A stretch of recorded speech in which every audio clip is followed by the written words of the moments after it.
Sou grato ao nosso querido bom Deus por mais uma oportunidade a qual Ele tem me concedido de ter chegado na casa do Senhor para adorar o seu santo nome. Hoje pela manhã senti um desejo muito grande de vir, mas eu tinha visto a lista na correria do congresso e não vi que meu nome estava hoje para cá, que estava escalado. Eu nem notei, mas hoje pela manhã senti um desejo no meu coração de vir. Peguei a Bíblia, se eu vou ler a Bíblia para, se eu ganhar a oportunidade, né, para preparar uma mensagem. Mas quando eu peguei um celular para ver a lista, me surpreendi, né? A gente que tem a responsabilidade de trazer a mensagem, fala especialmente por mim, muito temor e tremor, porque a palavra não é minha, a palavra é de Deus, e Deus dá a palavra a quem Ele quer. E a Bíblia diz, João dizia, que o homem não tem nada se Deus Ele não der. Irmãos, a passagem que eu fiz a leitura é muito conhecida, todos nós conhecemos acerca do profeta Jeremias. Mas eu quero ler também aqui o mesmo capítulo 1, versículo 18 e 19, que diz: porque esse te ponho hoje por cidade forte, e por coluna de ferro, e por muros de bronze, contra toda a terra, contra os seus reis de Judá, contra os príncipes, e contra os sacerdotes, e contra o povo da terra. E pelejarão contra ti, mas não prevalecerão contra ti, porque eu sou contigo, diz o Senhor, para te livrar.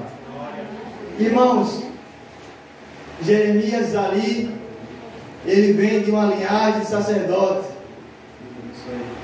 Ele vem de uma linhagem de sacerdote, ele habitava ali em uma tribo de sacerdote. A vida de Jeremias já estava traçada, desenhada, porque que nascesse na linhagem aí de Levi, da tribo de Levi, iria ser ali um sacerdote. O pai de Jeremias, ele era sacerdote. E Jeremias cresceu vendo seu pai sacrificando no templo. Jeremias cresceu vendo seu pai orando pela nação de Judá. Jeremias cresceu e tudo aquilo que ele via, ele sabia que um dia ele ia ser um sacerdote.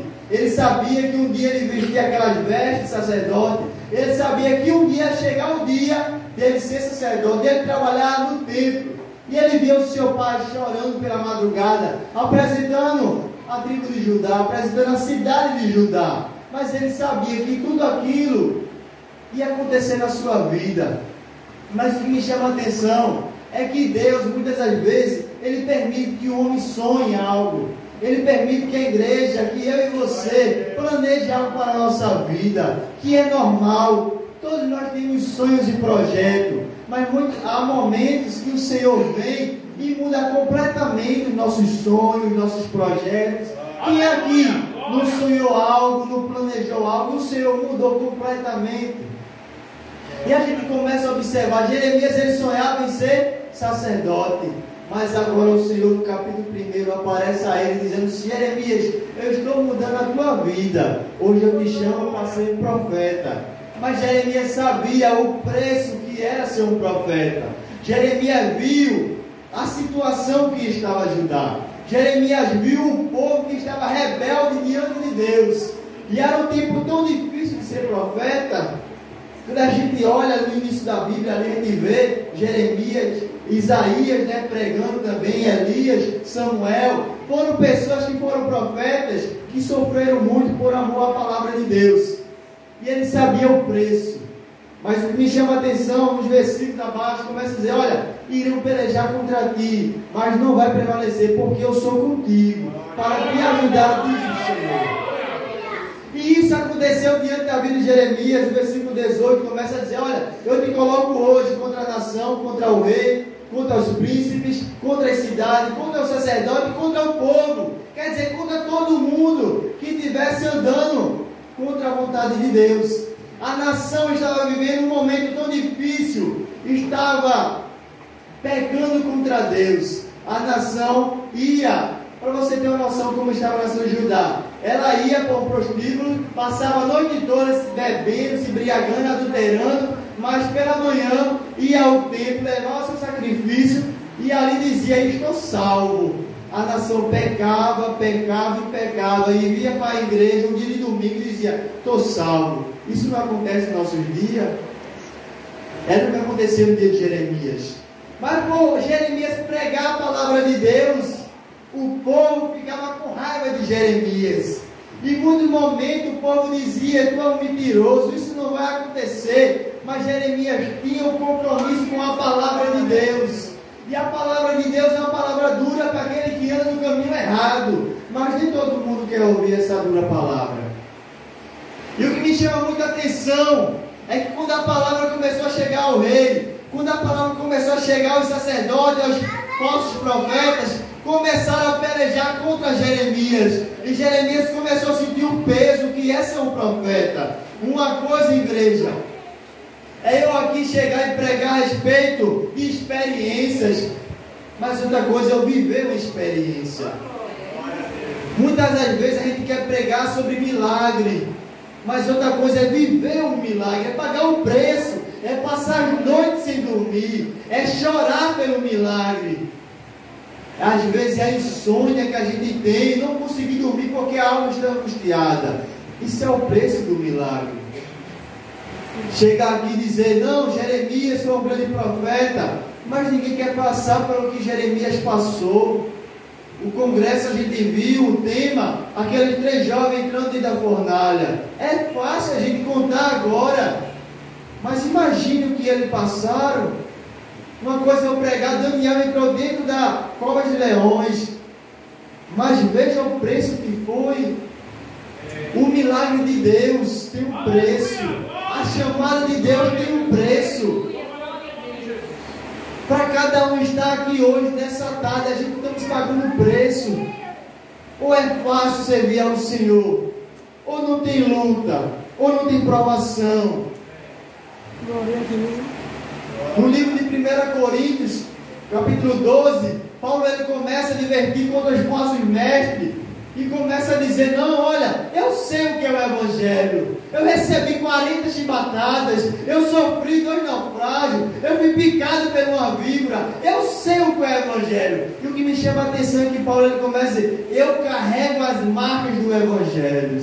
Aleluia! Eu sei o que é servir a Jesus. Eu e você sabem o que é servir ao Senhor.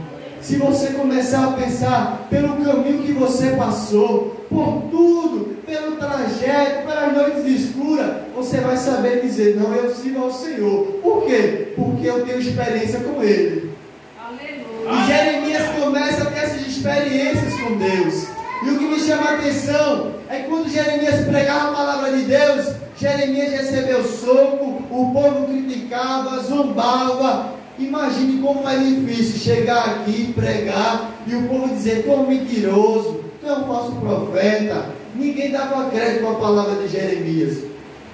Em vários momentos Jeremias ficou triste por estar acontecendo aqui. Aquilo pensou até em desistir, pensou até em parar. Mas ele se lembrava que o Senhor tinha dito: irão pelejar contra ti, mas não vai prevalecer. Por quê? Porque eu sou contigo, Jeremias. Naquele momento difícil, que a luta bate na nossa porta, a gente possa se lembrar que o Senhor é conosco, que o Senhor aqui nos chamou, que o Senhor que fez uma promessa, que o Senhor aqui nos escolheu do mais excelente. Havia tantas pessoas melhores do que a mim e que a você, mas o Senhor ele nos chamou. E para mim é uma alegria servir ao Senhor, é ser servo de Deus. Por quê? Porque eu vejo a minha geração, tantos jovens aí no mundo, fazendo o que é errado. Eu cresci junto com um primo. Ele morava com a minha avó, e a minha avó morava perto da minha casa. E a minha infância foi junto com esse primo. E ali a gente brincava, corria. E ali eu sempre fui crente, graças a Deus, nasci no berço evangélico. Mas ele se converteu. E ele cantou na mesma mocidade do que eu, ganhava oportunidade, pregava, cantava. Mas depois ele se desviou do caminho do Senhor. Começou a entrar pelo caminho das drogas. E para mim ali, às vezes eu ia para a igreja, começava a orar por ele. E minha avó dizia: olha, chegou uma ameaça, dizendo que eu tenho que pagar a dívida do teu primo. E aquilo era muito difícil para a família. Foi preso a primeira vez, foi preso a segunda. E eu ficava dizendo: Senhor Jesus, mesmo com a minha pouca força, o Senhor me conservou na tua casa. E para mim isso é motivo de alegria. Mesmo com a minha pouca força, o Senhor está me sustentando. E a minha alma se alegra em servir ao Senhor. Quantos jovens estão aí no caminho do inimigo, mas mesmo com a minha pouca força, às vezes pensando até em desistir, mas o Senhor não permite. Quando vem um dia difícil, o Senhor me encoraja, me dá força. Quando eu penso que não estou valendo nada, o Senhor diz: ó, lembra que deu meu filho para morrer por ti na cruz do Calvário. Tu vale alguma coisa, tu tem valor. E aqui Jeremias às vezes pensava até em desistir. Por quê? Jeremias ele era alvo de chacota. O povo ali zombava Jeremias, mas Jeremias continuava pregando. Por quê? Ele tinha compromisso com a palavra de Deus.